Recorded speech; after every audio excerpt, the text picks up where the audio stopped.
mga kalabs, nakita niyo itong avocado mga kalalabs. So parang apple ba? Ala, maliit pa siya mga kalalabs. Pero ay, sus, pagkadaming bunga. Ay, hindi nila ito mahuhurot ba? Nandito naman kami.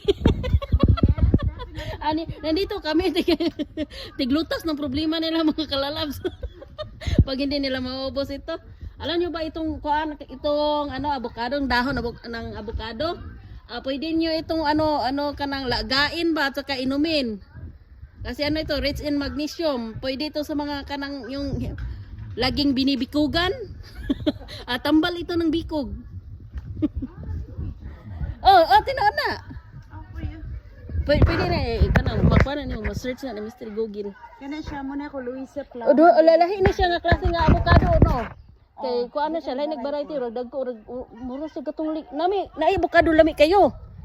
Kanang avocado gani nga kanang lingin og liso nga murag puti og kaber. Lami kayo. Basin murag bawguro na. Ani kalabasa. Mo na yung limonsito no. Oy, ibog jud kay kog limonsito ay nya ako liso manggod to rang abtan pang tog 10 years siguro ay sa munga oy. Kanin ba kanin yung limonsito oy. Ako nga di ganun yung banag limonsito. Dala day no.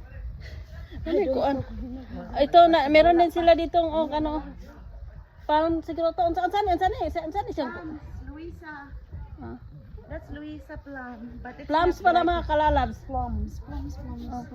Na kuan mga kalalabs green kasi hilaw pa. Ilaw pa siya. Hilaw pa siya. Iba din variety to eh. Oh, may mga bunga siya oh. Dito siya. Kapit na siya maano. Ano pa siya mga kalalabs? Parang maliit na apple. Yeah. Kami mo. Oh, nara oh. Nakita ninyo oh. Nakita niyo yan? Oh, parang maliit na apple oh. Yan oh. Sus. Ako mga kalalabs oh. Ang daming bunga mga kalalabs oh. Na oh. Pero siya kanang mga singlaki ng itlog.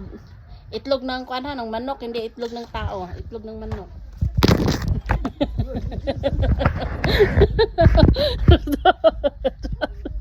Tumatawa sila kalalabs eh.